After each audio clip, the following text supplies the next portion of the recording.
भूतिया हवेली। गांव के पास एक बड़ा जंगल था।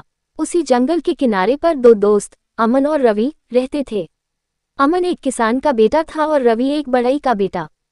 दोनों बचपन से ही गहरे दोस्त थे। वे साथ खेलते, पढ़ते और हर समय एक दूसरे की मदद करते। एक दिन दोनों ने जंगल में घूमने का फैसला किया। सूरज चमक रहा था, पक्षी चहचहा रहे थे और हवा बहुत ताज़ा थी। वे बातें करते हुए आगे बढ़ते गए, लेकिन धीरे धीरे जंगल घना होने लगा। अचानक झाड़ियों में कुछ हलचल हुई। जब उन्होंने ध्यान से देखा तो एक बड़ा भालू उनकी ओर बढ़ रहा था। अमन को जंगल के जानवरों के बारे में जानकारी थी। उसने सुना था कि भालू मरे हुए लोगों को नुकसान नहीं पहुंचाते, इसलिए वह जल्दी से पास के एक पेड़ पर चढ़ गया। लेकिन रवि को पेड़ पर चढ़ना नहीं आता था। वह डर से कांपने लगा और सोचने लगा कि अब क्या करे। अचानक उसे एक उपाय सूझा।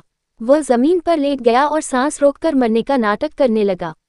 भालू उसके पास आया, उसे सूंघा और फिर धीरे धीरे वहां से चला गया। भालू के जाते ही अमन पेड़ से नीचे उतरा और हंसते हुए बोला, भालू तुम्हारे कान में क्या कह रहा था? रवि ने गहरी सांस लेते हुए कहा, भालू ने मुझे कहा कि सच्चा दोस्त वही होता है जो मुसीबत में साथ दे। अमन को अपनी गलती का एहसास हुआ।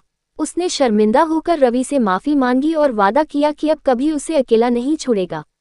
रवि मुस्कुराया और बोला, सच्चे दोस्त गलतियां माफ कर देते हैं, लेकिन उन्हें दोहराना नहीं चाहिए। उस दिन के बाद से उनकी दोस्ती और भी मजबूत हो गई।